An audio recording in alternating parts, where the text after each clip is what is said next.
And we are live. So today, guys, welcome. It's your girls, Keisha and Ivy, and we're here again live from your favorite and only Chat, Chew, and You show, the interactive wellness show where it's all about promoting self-care, holistic health, and confident, energetic living. And today we're talking about food. Yum, right? Well, maybe not. Not what you're thinking. We are chatting about food from the angle of eating disorders and intuitive eating. And our special guest, Lauren, who Ivy will introduce in a second, is going to school us all about both. So just to let you know, first, anytime during the show, send us your comments, your questions, your feedback, and we'll address them. If you're on the Google Plus page, you can have them there. You can also use the Q&A box that send us your questions, or if you're watching on YouTube, you can send us your questions and feedback over there as well. Before we get to the show, just wanted to let you know, the name of the show is Chat, Chew, and You. So let's see what you're chewing on. Let us know what you're doing, but then also let's find out what we are chewing on. And actually, I'm slacking again this week. I so apologize. So I'm going to skip me and go right on over to Ivy. Ivy, what you got tonight? Well, everybody, this is actually can be included in our topic for tonight with listening to your body. So I'm having some tummy issues tonight, so I'm holding off on eating anything else, and we might be able to talk about why later. But I'm actually just sipping on some mineral water because it's nice and fizzy, and it's going to help settle my stomach without all, like, for me, without all the sugary issues of like ginger ale and stuff, because that just makes it worse. So I'm just sipping for tonight, everybody. And I'm not chewing either because I'm waiting for dinner. So, but I have some water with lemon. Okay, we'll take that. At least we all have our liquids, right? Right. We're having more like a sip and speak. There you go. Name of today's show. Sip and speak. All right, Ivy, would you like to introduce the fabulous Lauren? Yes, absolutely. Lauren Cash is our featured guest for today, and I'm so excited to have her be here. I just want to read you a little bit from her bio so you can get to know a little bit about her, and then I'm actually going to let her tell you more about her brand, what she does, and her passion. Lauren is a positive body image blogger with a background in psychology, which I like because I'm a psych background as well. She's currently working on her master's degree in nutritional science in order to become a registered dietitian nutritionist. She believes that we are whole beings, and thus our physical and mental health intertwine, and both are essential for health. Instead of traditional dieting, Lauren supports approaches like intuitive eating. Her blog, which is Breathe and Nourish, helps others find realistic ways to get comfortable in their own skin while striving to be their best selves. And now you know why she's here, because these are all the things that we love here in the Chat Show with You. We already had we had a recent episode talking about the issues with dieting a few months ago, and of course we're always talking about loving ourselves and being connected with ourselves and how that intertwines with our wellness. So Lauren, we're so excited to have you be a part of our show. Welcome. Thank you so much for having me. I'm so glad to be here. So Breathe and Nourish is my blog, and you already kind of talked about it. Eventually I hope it will be my private practice as well after I finish becoming an RD or RDN too. So, but that'll be in a couple of years, but I also have my master's in psychology. So that's a little bit about me and what I do on Breathe and Nourish. Awesome. So Lauren, can you, just to kind of warm up the conversation, can you tell us a little bit about what attracted you to the topic of intuitive eating? Like, why did this become your passion? So eating disorders were the first passion. So I had a friend that struggled with an eating disorder in college, and at the time I didn't really know much at all about eating disorders. and she hadn't told very many people about it. So I really wanted to be a good friend to her, and so I just started reading everything I could get my hands on about eating disorders and how to be a good friend. So from there, I decided I really could connect with that struggle, even though I didn't have a diagnosable eating disorder of my own. So then from there, I decided I wanted to study psychology, and so I went into a clinical psychology program. But then from there, decided maybe not that, but I also want to get my degree in nutrition and do it more from that angle.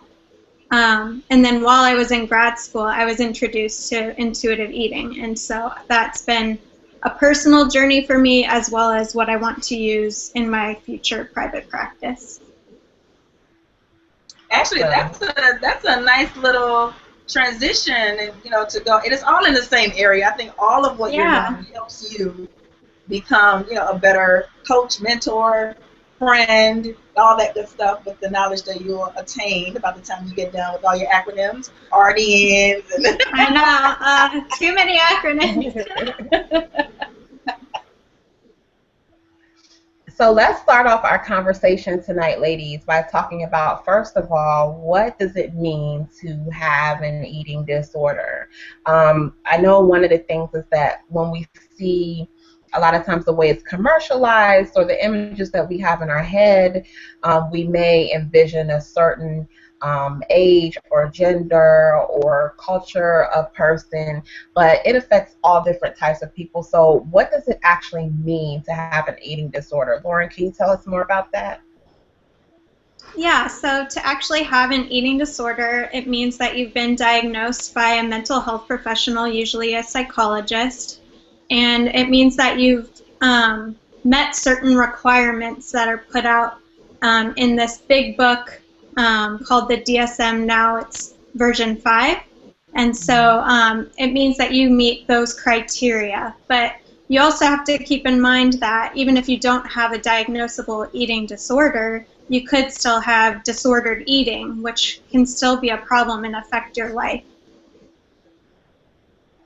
Yeah, I'm glad that you pointed out the difference between the two, because you might not have the official diagnosis, but you might still have disordered eating. Now, can you explain what disordered eating would mean, just to make sure that our audience is getting clarity on that? What would disordered eating look like? So disordered eating can be a variety of things. It's basically just defined as being different than normal eating, which we still all kind of debate what normal is, but it's what a majority of people in the normative population would do under a certain time, circumstance. Like overeating is more normative during Thanksgiving. So if someone were to eat more than normal during Thanksgiving, it wouldn't necessarily be disordered eating, but it could be disordered eating in a different setting.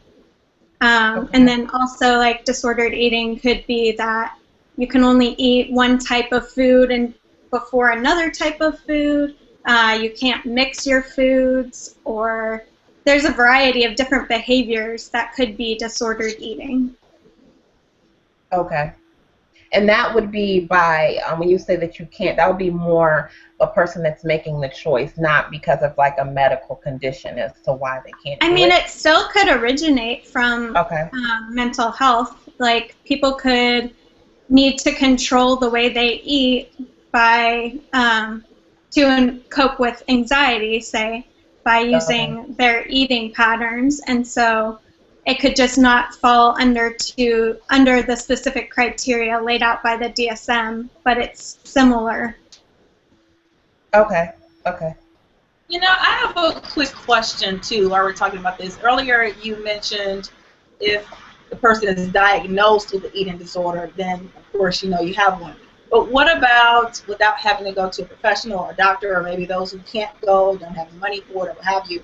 Those little tests online, are those accurate at all? You know how you can go online and say, do you have an eating disorder? You answer these questions. Well, you can't know for sure unless someone is a mental health professional can assess you, but you can have a good idea. But part of having an eating disorder is that, at least for like anorexia, which we'll get into the different types, is that you don't, one of the criteria can be that you don't see a problem with what you're doing.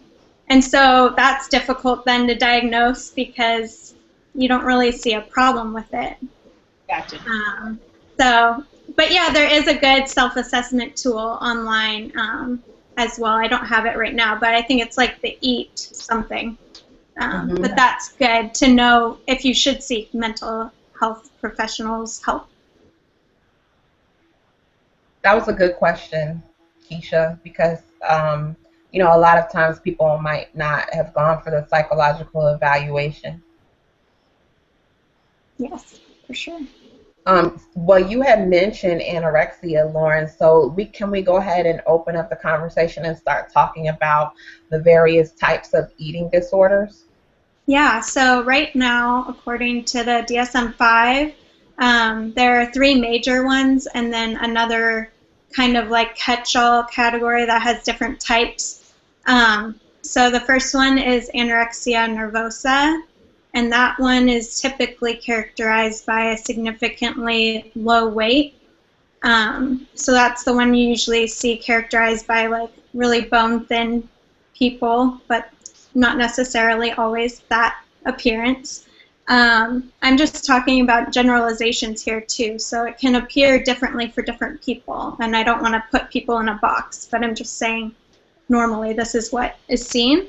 And there's an intense fear of gaining weight, maybe because of the shape, but also just as a way to control. It doesn't have to necessarily be that you want to have this perfect body, but you're trying to control your life through that, maybe. And there's also just a disturbance in the way that you see yourself, and you place an extra amount of value on your external appearance, more so than an average person would.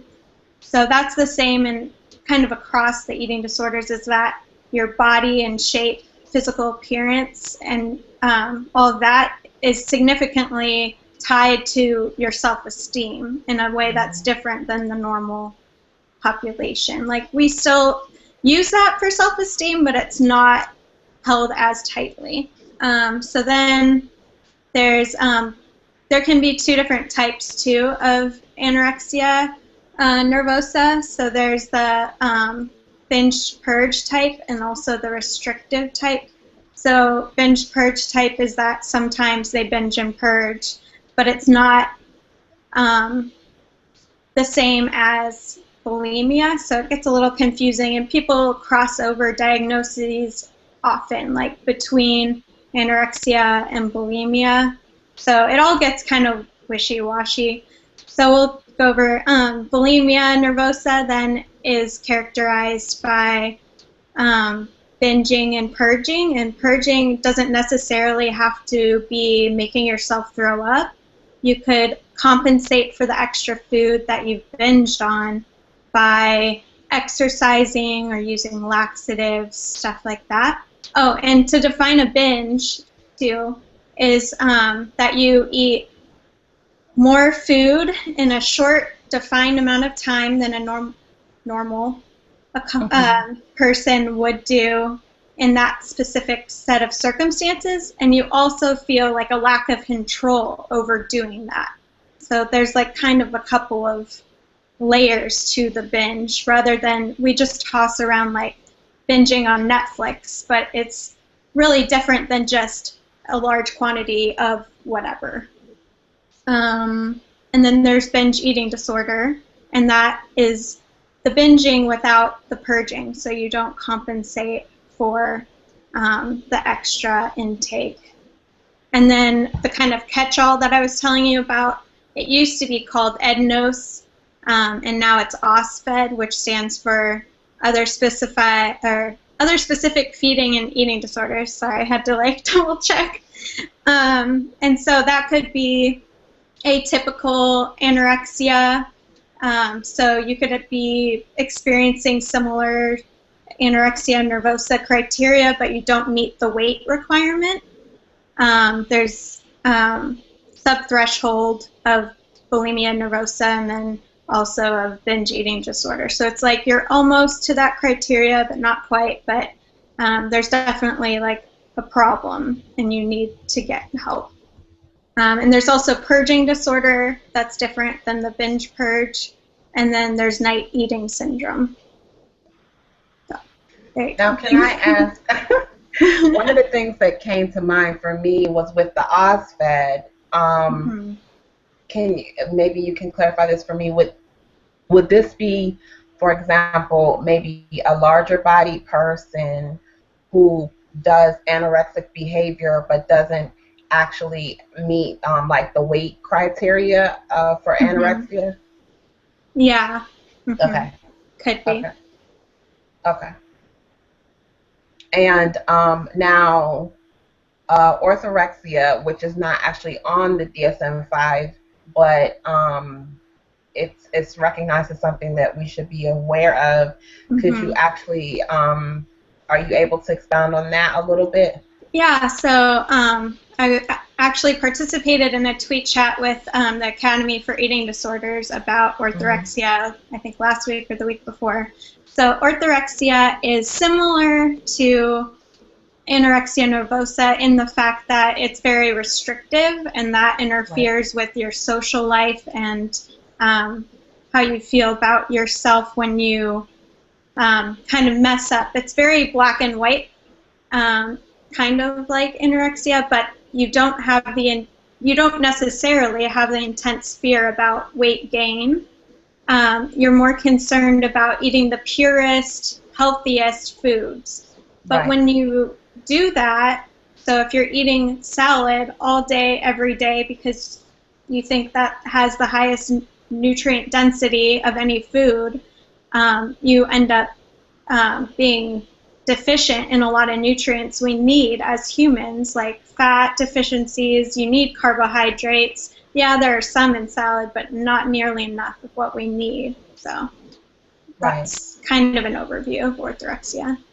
And one of the reasons that this, like for me personally, stuck out was because in our society, particularly in the American society, like we're becoming very focused and very obsessed with healthy food, and there's like the war on obesity and all of that. So a lot of people are like, oh, I don't eat carbs, or I don't eat, and not saying that those people fall into orthorexia, but sometimes people can go overboard with becoming really concerned with like the good and bad foods and the dirty and clean foods, to where I know when I was looking at it during National Eating Disorders Awareness Week, it was saying, you know, if it's affecting like your socialization, to where it's like, oh, I can't even go to this party because there's not going to be any clean food there for me to eat, or there's going to be too many carbs, and you know, and it becomes like this obsession. That's where you get into the danger zone with it. Is that correct? Yeah, absolutely. And if you're not going to be able to even eat with friends, really, if you couldn't go out to eat most of the time because where they're going probably doesn't have necessarily the foods that you feel safe eating. Also, yeah, like you were saying, like as a culture, we just continue to make foods bad. So now we're like cutting out sugar completely. We did carbs, we did fat. Now we're like picking on other things, like people going gluten-free when they don't even have celiac and all of that. So we just keep, that's not okay, that's not okay. So what does that leave us with? There's like no really like safe food except for kale. Well, you know what? That's going to get a bad name after a while. Yeah. If you just eat kale, you're not going to be very healthy. Coincidentally, I was on Facebook yesterday and I saw a post talking about how kale is bad for you and it has like this chemical in it and you need to stop eating it. I was like, what? We can't make up our minds, so. And that's why, and you know what, Ivy, you mentioned earlier that, you know, people really don't know. That's why we don't know anything, because we have so much of this expert advice. Yeah. Right? All over the place. They're all contradicting each other. And well, in the end, I was just going to say, like, case in point, like, eggs have always been like, good, bad, back and forth all the time. Mm-hmm. They keep messing with my favorite thing now. They gotta leave my eggs alone. Yeah, so that's why we're all confused, and And oh, so speaking of which, when I say we're confused, I think that's why we have more people now who have, if they're not eating, have an eating disorder, then I think they have disordered eating, right? So what have you seen in terms of, we don't have to call out stats or anything, but there is a rise, isn't it, on the number of people who have eating disorders now? And then, and you also just talk about the cases between men and women. And if we're seeing more men and not just women with an eating disorder. Yeah, we are seeing more men with eating disorders as well. Now there's so much more placed on men to have the perfect, muscular body.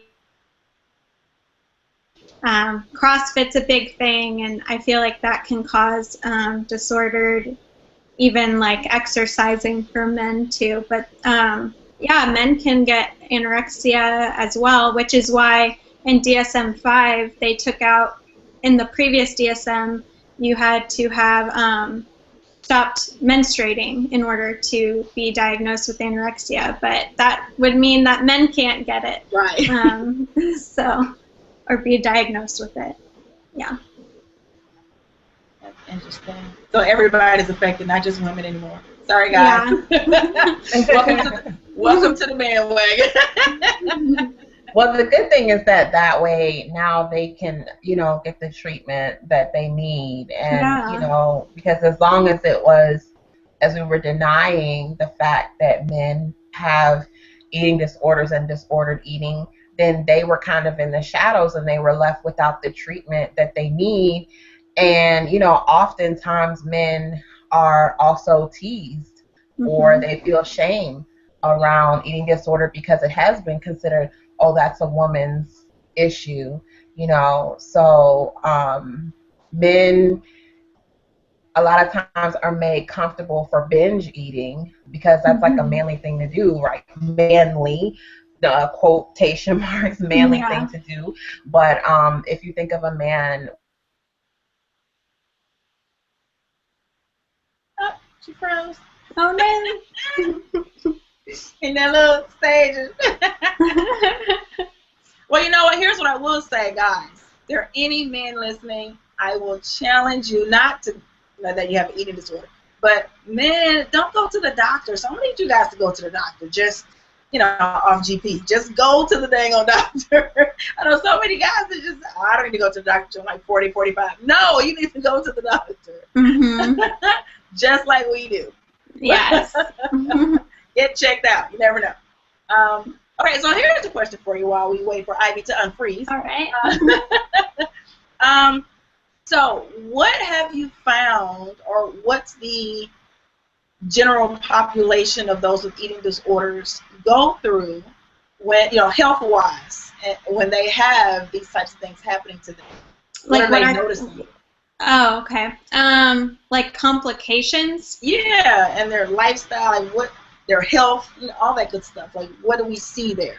So, like, for anorexia, low weight, as we talked about already, eventually, when you're that low weight and not getting enough nutrients, you'll develop, like, this strange kind of arm hair, lanugo. Yeah. I heard about that. Yeah, like babies come out with.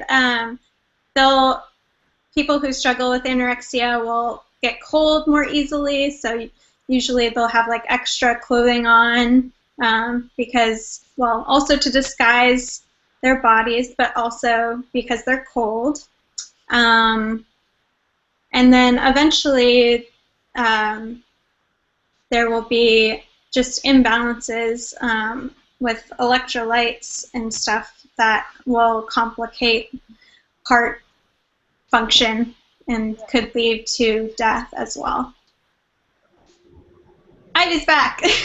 Yay, Yeah, we were just talking about some of the complications, just in general, their wellness and overall health. What happens when they have these types of things happening with their bodies and they're having the eating disorder?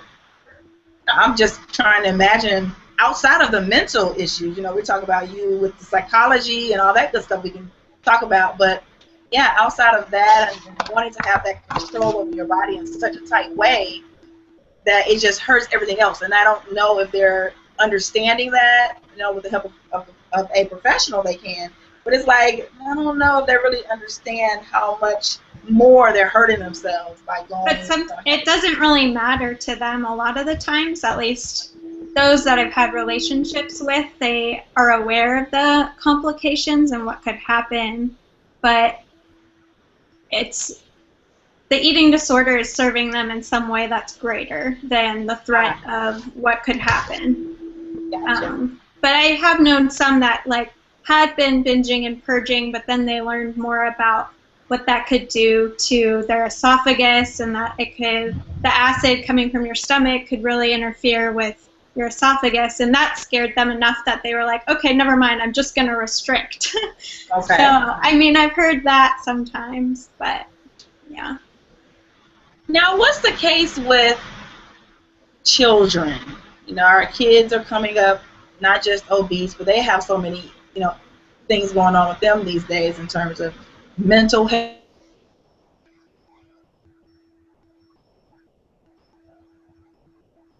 Oh, no. Yeah, I mean, they are just really messed up these days, in my opinion. What can we do to help our kids? I'm always interested in.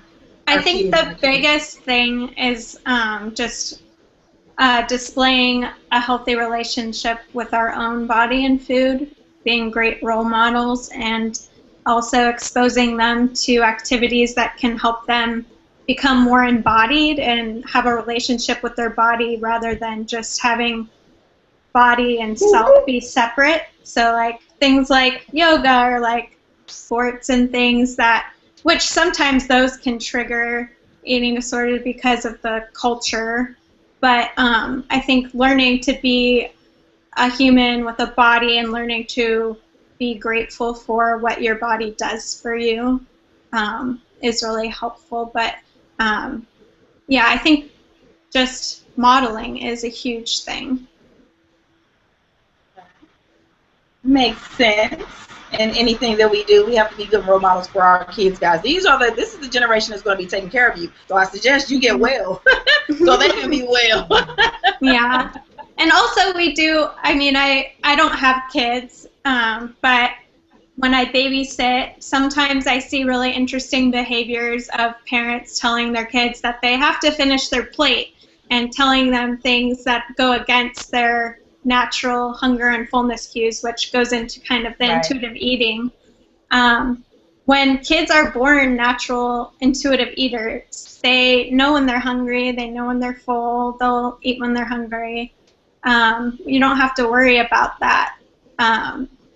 We also can work on introducing new foods, and when they don't like have them try it, and if they don't like it after like a bite, don't force them to eat it more, but just keep reintroducing it multiple times, and just have them taste it. And eventually they probably will end up liking it if you're not forcing them to finish it that day. At least that's what I've read in some studies about like vegetables and fruit, and having kids help prepare their meals also has been shown that they will then try new foods and enjoy fresh produce more as well.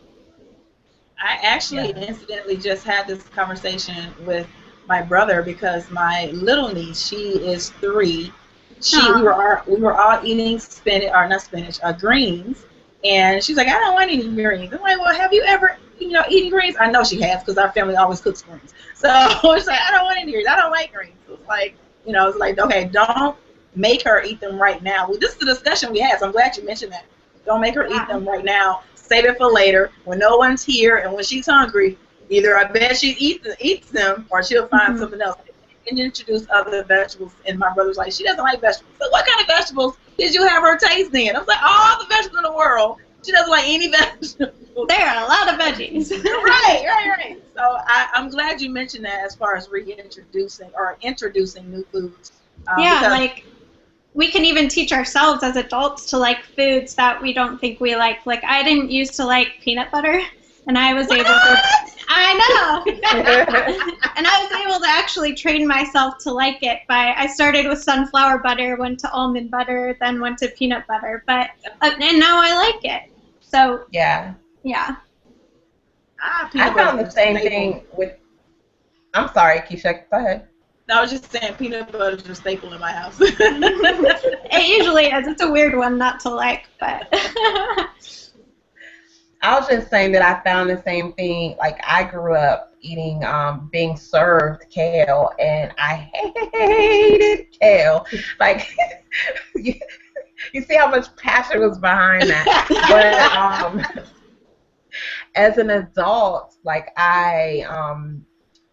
especially when I started my journey with, eating more fresh vegetables and things like that, I started cooking my own kale. And what I realized was that I disliked kale the way that I was served it growing up, which was, it was cooked to death, where it was like, just limp on the on the plate. And I actually, when I cook it myself now, I like it where it's still a little bit of texture in it. It might be a little crunchy, and I like peppers and onions and those things, and I still like my peppers and onions and things to be a little crunchy too. So, if I get it where it's really, really limp, I don't like it. So possibly it was a texture thing, but I was saying that to say that sometimes the same vegetable cooked in a different way can, be more appealing. Like, if some people don't like really, really soft broccoli. Some people just like it steamed,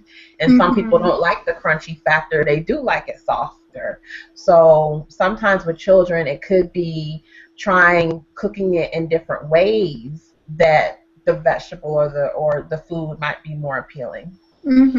Yeah. Exactly. Just like I eat sweet potatoes, but I don't like them. I don't like to eat them like mashed potatoes. I don't like the consistency of it that way. I have to cut them up really small and bake them, and that's the only way I like.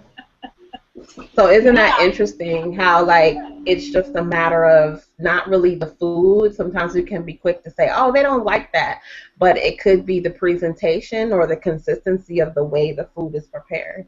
And you know what, Lauren? It's funny that you mentioned the fact that we force feed our kids, and I'm wondering. Well, I guess we can go back in history and understand why we were made to eat everything on our plates. I think we all know where that may come from. But yeah, I went through that same thing when we were all younger. It's like, you don't throw away food. And not until I got older did I read something one time that really was just like, oh my God, why didn't I know this as a child so I could tell people? It basically said, would you rather have you be the trash can or the actual trash can be the trash can? So I am putting this food in my body. Either I don't want it or I don't need it or it doesn't work for me, but I am using my body as a trash can to throw it away. And so when I saw that, I was like, oh my God, I could have been telling parents and adults back in the day, do you want to use me as a trash can? I don't know if that would have flown, but probably not. I would have sounded like I was smart though. Yeah. Yeah, but that was really interesting to see it that way. And also, I guess I get as like a parent, like if your kid isn't hungry at dinner time, it can be annoying to be like, oh, we're going to have to eat later. Or you could come up to me like, well, I'm doing dishes and you're hungry then. But I think teaching the cues is helpful for a longer period of time, and eventually they'll learn to like be hungry earlier than dinner time and wait to have dinner with the family because of the social environment, and that's greater for like the family, but that takes a little while to like train that too. There's a balance between the listening to your body and then also having the social norms go with that. So can you, this is an awesome segue into intuitive eating. Yeah. Can you go ahead and expound a little bit on intuitive eating and how those fullness and hunger cues tie into intuitive eating? Yeah, so Intuitive Eating is a book by Evelyn Trimble and Elise Reich. I have it right here. and it is a non-diet approach to eating. And there are 10 principles, so I don't know them all off the top of my head, but it's really based on listening to your body and your body's hunger and fullness cues. So eating when you're hungry and stopping eating when you're full. And really learning to figure out when you're actually hungry and when you're just eating to fulfill another need, and working on fulfilling your needs, like needing comfort and getting comfort somewhere else other than food. And then also doing movement for pleasure and for feeling good in your body rather than trying to get like the negative calories to burn off what you just ate and things like that. So yeah, it's just pretty much getting back to how we were as kids. How can we tap into that? I mean, it sounds so simple, right? It seems like we complicate things often. It sounds really simple. Are there any tricks or tips or strategies also that we can really learn to do that on our own? Yeah, so I would say learning to not eat, well, I'll give you an example for fullness cues. Eating without like watching TV or reading or being on your phone, you'll learn your fullness cues a lot better if you're just eating or eating and conversing with people. If you are not multitasking. And then also serving yourself a smaller portion on your plate, and then eating that, finishing, waiting like 10, 15 minutes, and checking in with yourself to see, am I really still hungry or not?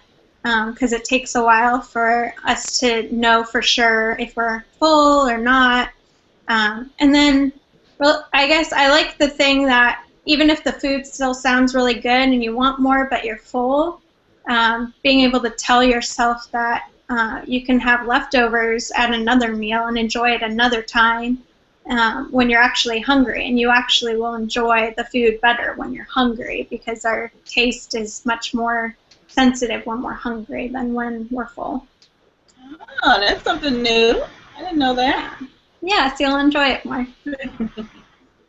I know something that I read and it really resonated with me around intuitive eating was that the emotional eating portion, which a lot of us deal with, which is like, eating because we feel bad or even eating because we feel good. Like, oh, I'm feeling great. I want to celebrate food. That's me. That's me. Or, I feel sucky, food. That is the mind. But the hunger cues come from the body. And so when we're learning the mind-body connection, it's learning that the body is hungry and teaching basically the mind to tune in and to connect with the body and basically to submit to the body because the body knows. And that's something that I didn't until I really got into body relationship, years ago. I never thought about it was that when we were created, for years, hundreds, thousands of years ago, people didn't have like these diet programs that teach you how to like count points and calories. And people ate because they knew that they were hungry and they stopped when they were, but somehow we've become so dependent on these external, like Keisha said, the external experts to tell us when to eat, how much to eat, when to stop eating, what types of foods to eat. But our body knows. It's just a lot of times we're ignoring our body because we feel that these external sources know better. And so we'll take their advice over our own body. And a lot of that has to do with body trust, trusting. We don't trust our body. Exactly. Can you expound on that a little bit more? I'm sure with you talking around intuitive eating, that's something that you talk about as well, Lauren. Yeah, I do. I talk about that a lot. That we're taught that we shouldn't trust our bodies, and it starts with the parent-child conversations that we were talking about. Like if your parent is telling you you need to finish the plate, you're being told to silence your body's cues. And so it starts at that very early age of, oh, I must be wrong about this. I have to eat more. And then we just stuff that down. And then we also learn to eat past our fullness cues, because either maybe we lived in a big family and you didn't get food unless you like ate as much as you could right then at that time, or it would be gone. So we're just taught not to listen to them. And then dieting, of course, where's listening to your body and dieting? You're just a number. Your BMI is put into a thing, and then you calculate your calories, and then you're only counting calories, which it's just one number, and it's not taking into account how very diverse we are, and also all the various nutrients we need, and also that we do eat for taste and pleasure, and there's mental health to be accounted for as well. Yeah. What about, I know Keisha brought up children, and that's been coming up, and it's important because that's where our first food relationship starts. But what about punishing and rewarding with food, and how that sets us up for this lifelong relationship with food? Yeah, so a lot of parents will tell you that you can't eat dinner because you did X, Y, and Z wrong. That has nothing to do with food, and send you to your room, and you can't eat food until you apologize, or maybe not even until the next morning because you're being punished. So you learn to punish yourself in that way as well, that you have to withhold food. And then we reward ourselves with food, like we were talking about, like celebrating with food. And even when kids, like we start at an early age as well, like when kids are crying and maybe they skin their knee or something, it's normal, like in our culture, to be like, oh, here, have some ice cream, it'll make it better. And so, right. like, and then we learn from that early age, like, oh, I'm having a bad day, like, I have to go treat myself to this food or that food, even when I'm not necessarily hungry for that. Or I just had like something really sweet earlier today, and I don't really want that again. I mean, maybe you do want it again, and that's great. You can have it again. But a lot of the times it's related to the circumstances rather than what's going on in our bodies. But we also have to be careful to let ourselves off the hook when we're not perfect intuitive eaters too. Like, it's normal to treat ourselves to something every once in a while. And we should, like, it's just as bad to beat ourselves up over that as well. Like, that's not healthy either. So there's this balance of learning intuitive eating, but then also forgiving ourselves and not feeling guilty for when we've lost that. And there's always the next meal you can try again. So when I eat that whole roll of Oreos, I should be okay. Just say, just move on. Go. Move on. There's always the next meal. You'll try again.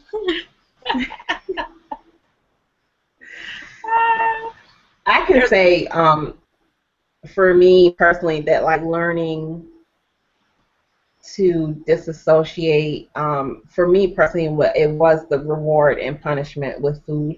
And so it was like, okay, you know, I remember being in school, and it's like if you did really well, then like the teacher had cookies or something. Oh, yeah, that's true too. You know, yeah, it would be like, hey, you guys have been so awesome. I brought you in cookies, or you could get something like off of her desk. There was like a jar of like candy or something. Right. I mean, yeah. You know, I came up in like the late 70s, early 80s, so I mean, the rules for children was totally different than they are now. I even remember like going to the dentist or doctor too, and like if you did a good job, you got candy. A lollipop, yeah. Or you know, you go to the bank and like they have lollipops there for kids. I mean, it's you know, it's like food was always used for you've been good, you get sweet food. So no wonder you grow. And I realized this pattern in myself, that it was like, okay, I associate sweet foods with, you've been good. So it's like if I accomplish something, even when I was on a dieting roller coaster, it was like, okay, I lost 20 pounds. I finally got into the size I wanted to. I'm going to get what I want to eat now because I've deprived myself of anything sweet for 3 months. And now, I feel like I should reward myself with food. And then the whole cycle starts again because you trigger, your tongue is like, oh, haven't had sugar in a while. And the next thing you know, you're off that roller coaster and that's disordered eating relationship with food. So once I learned that for me, I learned how to use other things to experience pleasure and the sense of reward. So it would be, oh, I'm going to get my favorite soap or get lotion or get a massage or something else as a reward, so I could kind of break that cycle for myself. Yeah, that's really important. And also, like, you have to learn that even when you don't feel like you're good, you can have something sweet if you feel like something sweet, because before there was no place for that unless you fulfilled like certain criteria. And that's another thing about intuitive eating you help me remember, is that it goes against the whole dieting thing, which when you're dieting, you're restricting and you're not allowing yourself to have certain foods or a certain amount of foods that you might actually need in your body. So then you're going to go out and want to overeat because you've been restricting so much, and then your body's going to want so much. But when we intuitively eat, we keep that more even rather than the like roller coaster like you were talking about. I like the even path. I don't like the roller coaster path anymore. It's not fun, and it's harder to be nice to yourself when you're doing that. Exactly. Yeah. Exactly. Well, you know what? So Here's another question. Go ahead, Keisha. Go ahead. Okay. Question is, what do we do if we think someone we know has an eating disorder?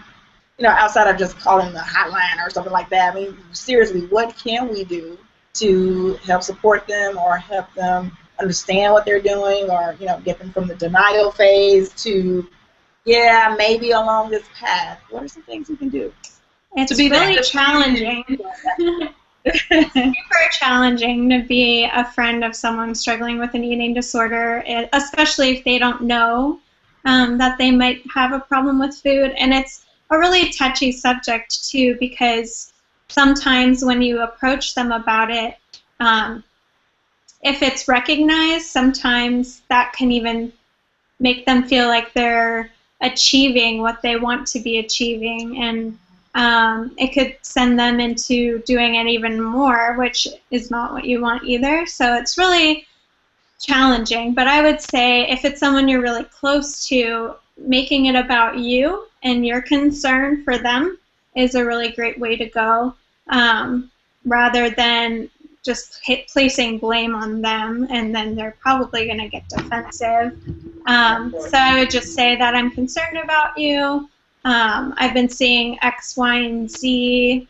Are you doing okay? Like, how are you doing? And asking them that more than making it about food. And maybe they won't even open up to you, but just letting them know that you're there and you're concerned is really important. Also, we talked about NEDA, National Eating Disorder Awareness.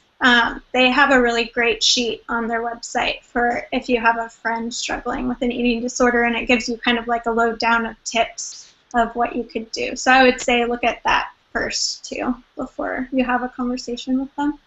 And what's that website again? I think it's neda.org. .org, yeah. Okay.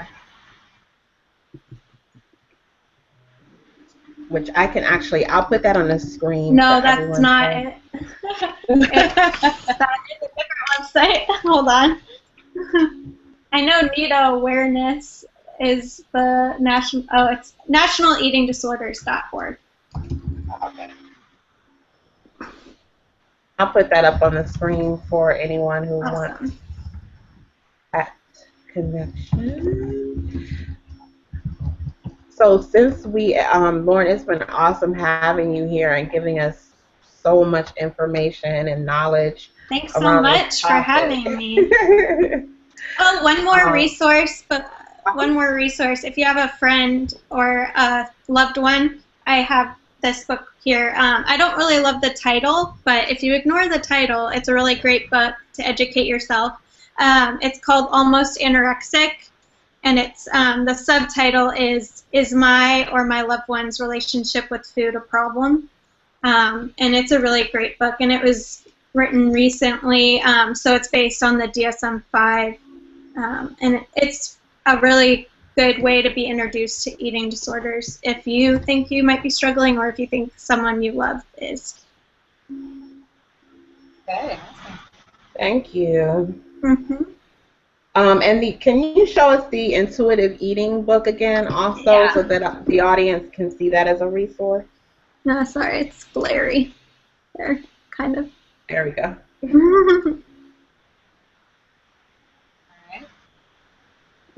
These in the notes. So how can our audience stay connected to you? We have your website up, but do you have anything that's coming up or anything that's happening right now as resources? Yeah, so they can go to my website, but also I have, well, they'd see on my website, I have an ebook about figuring out how to know when you're hungry, and then also how to not ditch nutrition when you're intuitively eating. And so I decided for our watchers today, I'd give them a coupon code too. So that's this website. If you go here, you'll get it with the % off. Thank you. You're welcome. You all are getting a gift from Lauren. Thank you, Lauren. You're welcome. Thanks so much for having me. Yeah, and guys, we'll have the link all over the place, so you don't have to worry about writing it down or anything like that. We'll post the links on, we already post the links in the Google Plus comment section, so you can get those there as well. Lauren, was there anything else that you needed to share that comes to mind that we didn't talk about that you definitely want our audience to know? We just touched on a little bit about populations that are overlooked, but let's just capture that really quickly. So we talked about men, also ages. There's a misconception that usually like 18 or like teenagers, 16 to like 20-somethings are who struggle with eating disorders, but people who are going through life changes also could experience an eating disorder and be triggered or even relapse, like women going through menopause and things like that. So we have to be careful not to just assume certain ages, and even we talked about earlier children having them at earlier ages. And also you can't tell if someone has an eating disorder just by looking at them, and that's a common misconception too, that if they're morbidly obese as defined by BMI, the body index, or if they're extremely skinny, that they're struggling with an eating disorder. There are some people that are thin genetically and they don't have an eating disorder, and we just don't know based on looking at someone. So don't assume something about someone based off of their weight. And also culturally, we commonly think of someone like me, Caucasian, female, and anyone from any background could struggle with an eating disorder as well. So it's not just what you see in a lot of posters and things like that. Yeah, posters, right. Movies, all types of stuff. Everybody is affected that I've seen. Every culture, every nationality, all that. Yes. So I'm glad we're busting these myths. Yeah. You had something else? I guess just intuitive eating, connecting that to eating disorders. Mm-hmm. It can be used in treatment, but it's kind of a step 2, I would say. You first need to learn how to eat on a schedule, and become aware of your relationship with your body again, and figure out what it's like to eat again, in a more normal relationship with food before you can trust what your body sensations are doing, because you've disconnected so severely from your body, in your relationship with your eating disorder, that it'll take a while to get to the point of learning intuitive eating. So I would work with a treatment team, and an RD to figure out when that might be okay for you to learn after you've been recovering from your eating disorder. But right away, it's not probably going to be the best idea for you, because you could still be listening to the eating disordered thoughts and feelings in your body rather than what your actual body needs. That's a good point. I'm glad you mentioned that. That's a really good warning. So they really need to work on their body relationship before they can even hear the signals. Yeah, and working with an RD to tell you, what you should. I mean, it's kind of like getting a schedule again of what you need to be eating, but you kind of need to be walked through that for a while first in order to learn what your body needs and reconnect. That's really interesting. Very powerful. Well, thank you so much. Thank you for having me. You've been awesome and definitely informative with all of this information that you shared with us, and hopefully this is going to be valuable. I know it's valuable for me. I learned I learned even more, and it's always great to talk around these topics. Sometimes we tend to avoid them because they sometimes make people uncomfortable, or maybe people feel a certain sense of shame or embarrassment. But we do want you all to know that you never have to, which we always tell you, you never have to have any type of shame or guilt. If you are struggling with your food or your body image, definitely use the resources that we've given you today. You can always contact us at chatchewingyou.com, and if you have any questions, and you can contact Lauren as well if you'd like help with intuitive eating and eating disorders. What's most important is that you get the support that you need. Mm-hmm.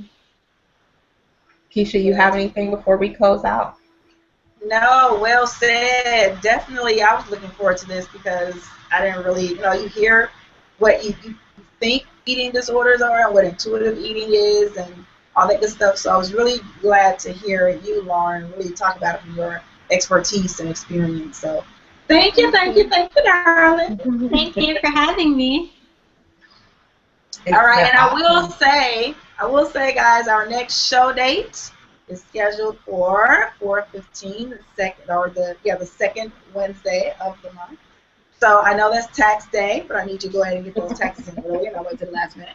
And topic is to be announced, though, so stay tuned. And if you want to be notified, just go to chatchewingyou.com so that you can get on the list. And we only notify you about events. You won't get a lot of mail and spam and all that bullcrap, so don't worry about it. But if you have any lingering questions, too, after the show, you didn't get a chance to submit them, or you didn't want to submit them publicly, please email us or get in touch with Lauren, again, like Ivy said, so that you can get the support you need. Awesome. All right, everyone. Thank you so much. Thank you.